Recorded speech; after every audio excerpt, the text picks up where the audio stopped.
We have an update this morning on the small plane that made an emergency landing at the Lualua Naval Base on Tuesday. We're told it was experiencing engine problems. The Honolulu-based Pacific Flight Academy tells HNN the plane was on a training flight with a student pilot and an instructor.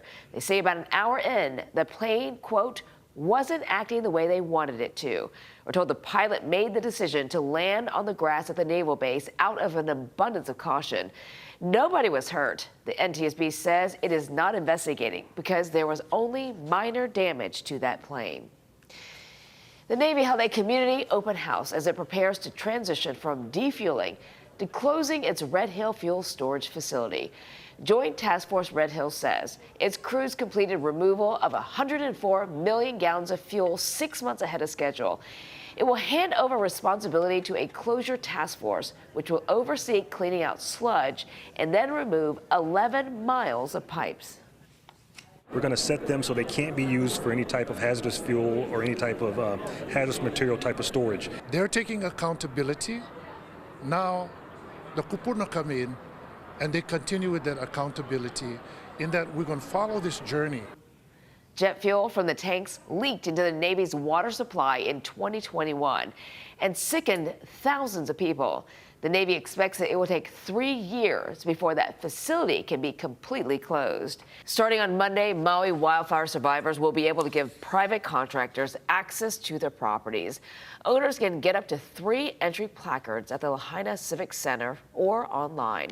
Contractors without placards must be accompanied by property owners at all times in the burn zone. You can look for those links at hawaiinewsnow.com. These winds are in the process of slowing down, so much slower than they were yesterday. Let's call them 10 to 15 by this afternoon. All in all, we're looking at a beautiful day today. A little damp for some neighborhoods this morning, but by the afternoon time, we'll see fairly dry conditions, especially dry for the leeward sides. High temperatures getting a little bit warmer.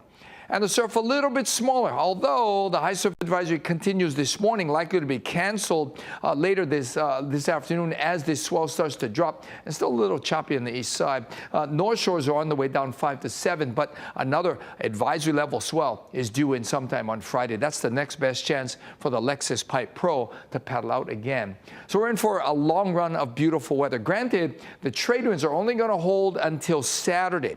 Variable winds take over on Sunday into the middle of next week, if not longer than that. And when the variable winds take over on Sunday, humidity levels will start to climb, and we could see a few spotty afternoon showers. This See It Now digital news brief is sponsored by Long's Drugs, bringing our heart to every moment of your health.